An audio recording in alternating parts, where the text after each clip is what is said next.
The sound of heavy machinery ripped through the peaceful morning air as I watched my mother-in-law, Diana, direct the bulldozer straight through the heart of my butterfly sanctuary. 15 years of careful cultivation, endangered species conservation, and delicate ecosystem management reduced to dirt in minutes. Perfect. Diana clapped her hands with glee, her perfectly manicured nails glinting in the sunlight. Sarah, darling, this space will make the most amazing party venue for Jessica. Those worthless flowers were just taking up prime real estate. My name is Emma Anderson, and at 35, I'd spent over half my life creating one of the most successful butterfly conservation programs in the state. What Diana saw as worthless flowers was actually a carefully crafted habitat that had helped bring 3 endangered species back from the brink of extinction. Diana, I kept my voice steady, though my hands were shaking. This is a protected sanctuary. You can't just destroy it. She waved her hand dismissively, her diamond bracelet catching the light. Oh please, I checked. The protection paperwork expired last month, and since this is technically our family property, I can do whatever I want with it. She smiled, that same cold smile she'd given me at my wedding to her son Michael 7 years ago. Jessica needs somewhere suitable for her social events. She's becoming quite the influencer, you know. Jessica, my sister-in-law, stood off to the side, filming the destruction for her social media. This is going to be so perfect for my summer soirée series. She squealed, adjusting her designer sunglasses. Nobody wants to see boring butterflies anyway. I thought about the rare chrysalises hidden throughout the garden, the careful documentation of migration patterns, the delicate balance of plants and insects I'd maintained for years. Diana had timed this perfectly. Michael was away on a business trip, and she knew the sanctuary's official protected status had temporarily lapsed while the renewal paperwork was being processed. What she didn't know was that I'd been preparing for something like this ever since she'd started making comments about the waste of space 3 months ago. You really should thank me, Diana continued, watching as the bulldozer crushed my award-winning moonflower patch. This place was bringing down the neighborhood's property values. Jessica's parties will put us on the map. I pulled out my phone and started recording. Diana's smile faltered slightly. What are you doing? Documenting. I replied calmly. Please continue explaining why you're destroying a sanctuary that houses endangered species. Turn that off. Jessica shrieked, lowering her own phone. You can't film me without permission. I'm an influencer. But I kept recording as Diana strutted around the destruction, detailing her grand plans for Jessica's venue. The pergolas draped in designer fabrics, the imported marble fountains, the sophisticated lighting system. Each detail she mentioned was another nail in her own coffin. What Diana and Jessica didn't understand was that butterflies aren't just beautiful, they're survivors. And so was I. The landscapers will be here tomorrow to clear out any remaining weeds, Diana announced, brushing non-existent dirt from her silk blouse. Jessica's first event is in 2 weeks. I expect you to be supportive, Emma. After all, we're family. Family. The word felt bitter in my mouth. I thought about the hidden cameras I'd installed throughout the sanctuary last month, the careful documentation I'd been keeping, and the emergency conservation plan I put into place with the help of Dr. Martinez from the State Wildlife Protection Agency. Of course, I said, smiling for the first time that day. Family is everything, isn't it? Diana's eyes narrowed slightly at my tone, but she quickly recovered. Exactly. I knew you'd understand. Come along, Jessica. We need to meet with the event planner. As they click-clacked away in their expensive heels, I looked at the devastation around me. To an untrained eye, it looked like complete destruction. But I knew better. Underground, hidden in specially designed protected chambers, thousands of chrysalises were waiting to emerge. In the surrounding trees, carefully camouflaged sanctuary boxes housed countless others. I pulled out my phone again, this time to make a call. Dr. Martinez, it's happened. Yes, exactly as we predicted. Can you come now and bring the documentation team? That evening, as the sun set over the destroyed garden, I sat on my back porch and opened my laptop. The sanctuary's social media accounts had over 500,000 followers, all dedicated to butterfly conservation and environmental protection. I began uploading the day's footage, Diana's destruction, her boasting, Jessica's callous comments. My phone buzzed with a text from Michael. Flight delayed. Be home tomorrow. Everything okay? I looked at the demolished sanctuary, remembering how Michael and I had met there 7 years ago when he visited to write an article about butterfly conservation. He'd understood then what his mother and sister never could. That true beauty isn't about social media followers or expensive parties. It's about protecting something precious, something irreplaceable. Everything's going exactly as planned, I texted back. Tomorrow, Diana and Jessica would learn a powerful lesson about nature, because what they destroyed wasn't just a garden. It was one of the largest collections of endangered butterfly species in the country, and tomorrow was the scheduled emergence day for over 3,000 chrysalises. I smiled as I watched the sunset, imagining Diana's face when she arrived with her landscapers. Sometimes the most beautiful revenge doesn't require any action at all. Sometimes you just need to let nature take its course. My phone buzzed again, this time with an alert from the hidden cameras. In the darkness, the first chrysalis was beginning to open. The next morning dawned clear and bright, perfect weather for what was about to unfold. I arrived at the sanctuary early, camera in hand, just as Diana's expensive SUV pulled up with her team of landscapers. Now remember, I heard her instructing them. I want everything cleared out. Every last weed, every stick, every. Her voice died in her throat as she looked up. The sight was breathtaking. Thousands of butterflies, their wings glistening in the morning sun, filled the air. Rare blue morphos, endangered monarchs, and the critically threatened Silva's metalmark, species that collectors would pay fortunes to acquire, danced through the air in a stunning display of color and movement. What is this? Diana stammered, her perfectly applied makeup unable to hide her growing panic. Nature, I replied simply, continuing to film. More specifically, about 3,000 endangered butterflies emerging from their chrysalises. Perfect timing, wouldn't you say? Jessica tumbled out of the passenger seat, her designer outfit clashing with the early morning hour. She immediately raised her phone, but for once she seemed speechless. This is impossible, Diana hissed. You planned this. The landscapers were already backing away, one of them muttering about not getting involved in environmental violations. Diana's face flushed red. This is private property, she snapped. I have every right to destroy federally protected species. Dr. Martinez raised an eyebrow. The paperwork for renewed protection was filed months ago. The only reason it appeared to lapse was because we were upgrading the sanctuary's status to a federal conservation site. I watched as the color drained from Diana's face. Behind her, Jessica was frantically deleting yesterday's social media posts. But, Diana's perfectly manicured hands trembled.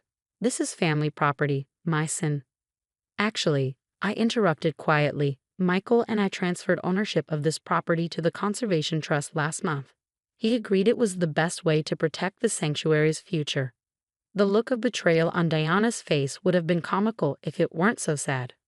Michael would never. As if on cue, another car pulled up. Michael stepped out, his business suit slightly rumpled from travel, but his face set with determination. Mother, he said firmly, walking to stand beside me. What have you done? Michael. Diana's voice shifted to the sweet tone she always used with her son. Darling, I was just trying to help Jessica with her career. You know how important her social media presence is. Michael looked at the destroyed garden, then at the clouds of butterflies still emerging. By destroying endangered species, by bulldozing Emma's life's work, the sanctuary that brought us together. But she's not family, Diana protested. Not really. Jessica is your sister, your blood. Emma is my wife. Michael's voice was quiet but firm. And this sanctuary is her passion, one that I share. Did you really think I didn't know about your plans? That Emma and I hadn't prepared for this? Jessica finally found her voice. You knew? You let Mom walk into this trap. It wasn't a trap, I said softly. It was protection. For the butterflies, for the sanctuary, and yes, for myself. Every threat Diana made, every time she talked about better uses for this land, we documented it all. Dr. Martinez stepped forward again. Mrs. Watson, we'll need you to come with us to discuss the environmental violations. The deliberate destruction of endangered species habitat carries significant penalties.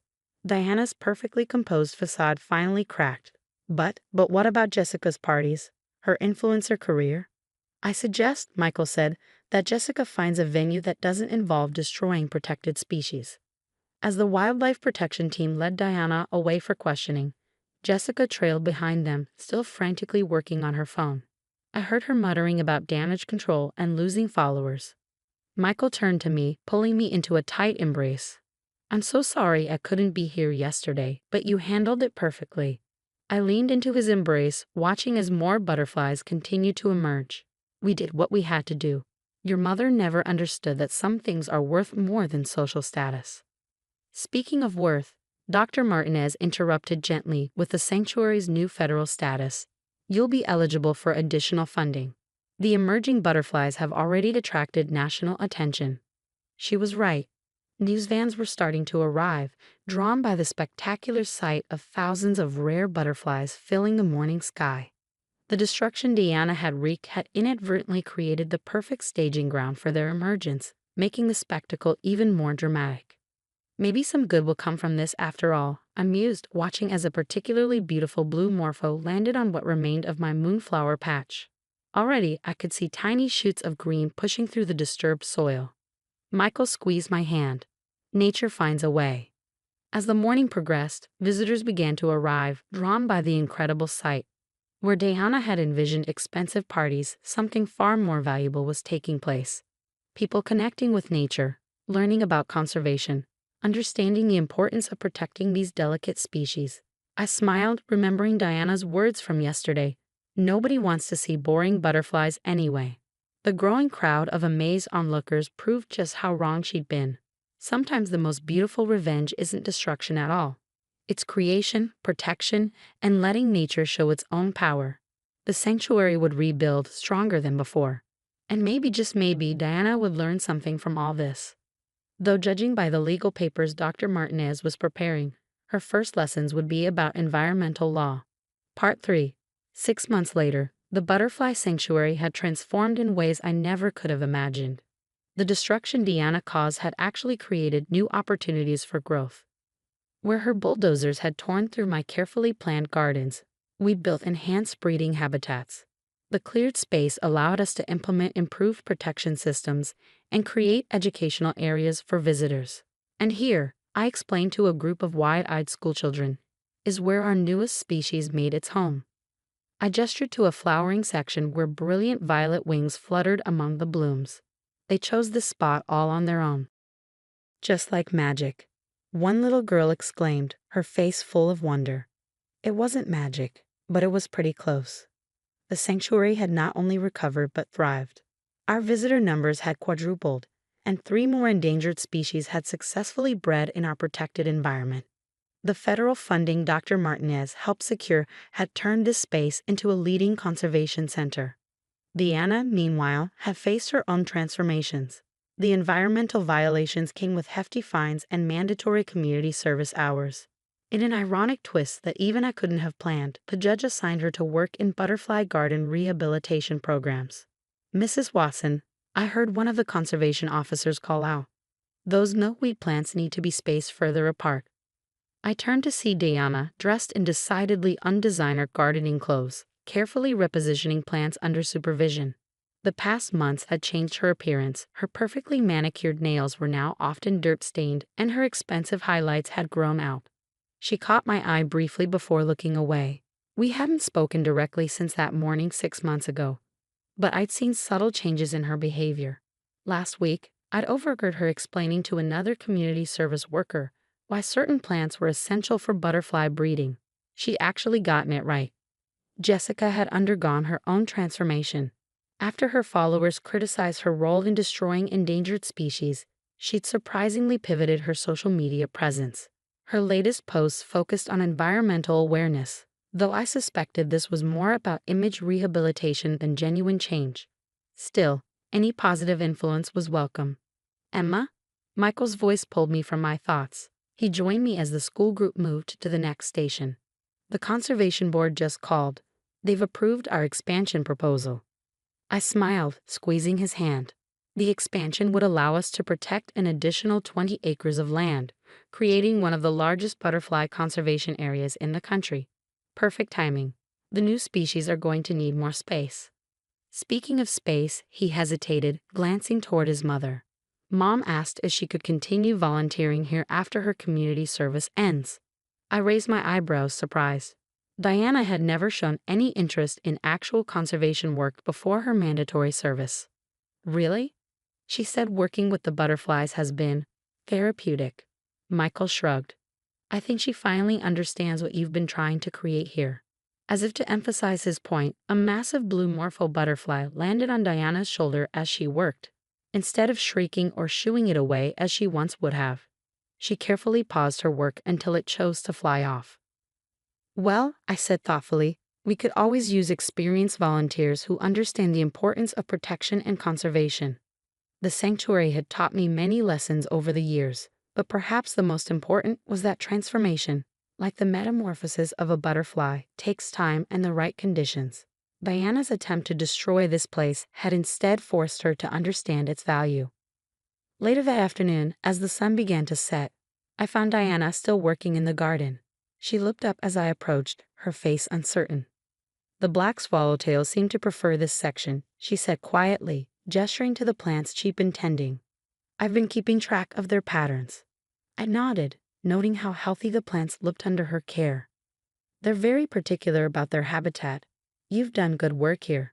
She was silent for a moment, then spoke softly. I never understood before. I thought it was just flowers and bugs. But it's so much more than that. It's about protection, I replied. About creating safe spaces for vulnerable things to grow and transform. Diana met my eyes, and for the first time, I saw genuine understanding there. Yes, she said simply. I see that now. As we stood there in the growing dusk, butterflies dancing around us in the golden light, I realized that the sanctuary had worked its magic once again. It had transformed not just the land, but the people who touched it, even those who had once sought to destroy it. Sometimes the most beautiful revenge isn't about getting even or proving points. Sometimes it's about creating something so undeniably valuable that it changes hearts and minds all on its own. The butterflies had known this all along. They just needed us humans to catch up. Same time tomorrow? I asked Diana as she gathered her gardening tools. She nodded, a small but genuine smile crossing her face. The monarchs will be emerging. And they would be beautiful.